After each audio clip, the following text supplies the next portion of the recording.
सध्या द्राक्षांचा सीझन सुरू झाला आहे। गोड, रसाळ आणि तोंडात टाकताच विरघळणारी द्राक्ष लहान मुलांपासून तर मोठ्यांपर्यंत सगळ्यांनाच खायला आवडतात। पण आपण बाजारातून आणलेली ही चमकदार द्राक्ष कधी कधी आपल्या आरोग्यासाठी धोकादायक देखील ठरू शकतात। कारण अनेक वेळा द्राक्षांवर कीटकनाशक, संरक्षक केमिकल आणि वॅक्स वापरलेले असतात। आणि धक्कादायक गोष्ट म्हणजे फक्त पाण्याने धुतल्याने ही केमिकल पूर्णपणे निघत नाहीत। मग प्रश्न असा येतो की आपण खात असलेले द्राक्ष खरंच सुरक्षित आहेत का? द्राक्षांवरील केमिकल कसे काढायचे आणि बाजारातून द्राक्ष खरेदी करताना कोणत्या गोष्टी लक्षात ठेवायला हव्यात? आजच्या व्हिडिओमध्ये आपण या सगळ्या प्रश्नांची सविस्तर उत्तरे जाणून घेणार आहोत। द्राक्ष हे अतिशय नाजूक फळ आहे। ते पटकन खराब होऊ शकतं, तसंच त्यावर कीटकांचा हल्ला देखील लवकर होतो। म्हणूनच अनेक ठिकाणी शेतकरी आणि व्यापारी द्राक्ष टिकवून ठेवण्यासाठी विविध केमिकलचा वापर करतात। यामध्ये मुख्यतः कीटकनाशके, संरक्षक केमिकल आणि केमिकल वॅक्स यांचा समावेश असतो। ही केमिकल द्राक्ष लवकर खराब होऊ नयेत, जास्त दिवस टिकावीत आणि बाजारात चमकदार दिसावीत यासाठी वापरली जातात। म्हणूनच तुम्ही कधी लक्ष दिलं असेल तर बाजारामध्ये काही द्राक्ष खूपच चमकदार आणि आकर्षक दिसतात, पण ही चमक कधी कधी केमिकल वॅक्समुळे देखील असू शकते। द्राक्षांवर नेमकी कोणती केमिकल वापरली जातात? तज्ज्ञांच्या मते द्राक्षांवर काही वेळा सल्फर डायऑक्साईड सारखे संरक्षक केमिकल वापरले जातात। हे केमिकल द्राक्ष खराब होऊ नयेत म्हणून वापरले जाते। तसंच अनेक वेळा द्राक्षांवर कीटकनाशकांची फवारणी देखील केली जाते। ही कीटकनाशके पिकांचे संरक्षण करण्यासाठी वापरली जात असली तरीही त्याचे अंश द्राक्षावर राहू शकतात। आणखी एक महत्त्वाची गोष्ट म्हणजे केमिकल वॅक्स। ही वॅक्स द्राक्षांना चमक देण्यासाठी वापरली जाते।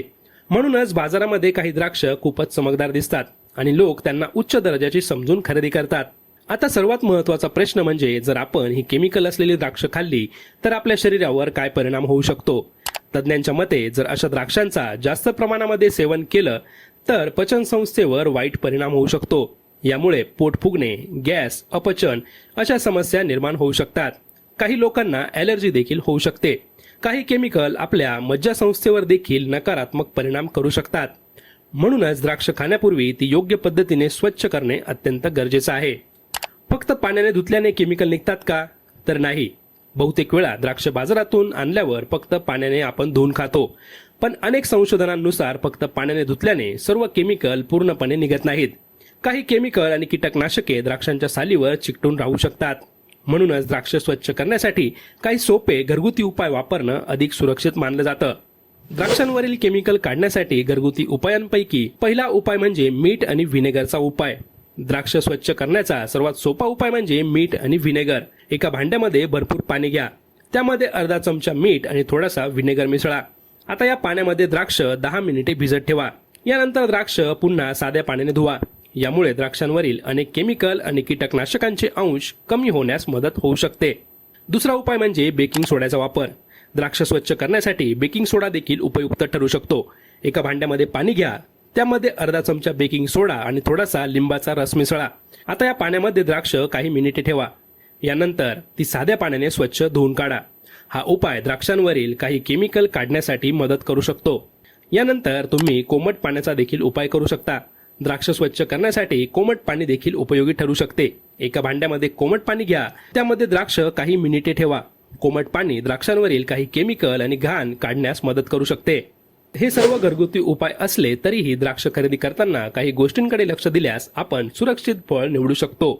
जसं की खूपच चमकदार द्राक्ष घेणं टाळा। शक्य असल्यास स्थानिक शेतकऱ्यांकडून द्राक्ष खरेदी करा। खराब आणि मऊ झालेली द्राक्ष टाळा आणि घरी आणल्यानंतर नेहमी नीट स्वच्छ करूनच खा। द्राक्ष हे फळ आरोग्यासाठी खूपच फायदेशीर आहे, पण योग्य स्वच्छता न करता खाल्ल्यास त्याचे काही दुष्परिणाम देखील होऊ शकतात। म्हणूनच बाजारातून द्राक्ष आणल्यानंतर फक्त पाण्याने धुण्याऐवजी मीठ, व्हिनेगर किंवा बेकिंग सोडा सारख्या घरगुती उपायांचा वापर करून द्राक्ष स्वच्छ करणं अधिक सुरक्षित ठरू शकतं। जर तुम्हाला ही माहिती उपयुक्त वाटली असेल तर हा व्हिडिओ लाईक करा, शेअर करा आणि चॅनलला सबस्क्राईब करायला विसरू नका।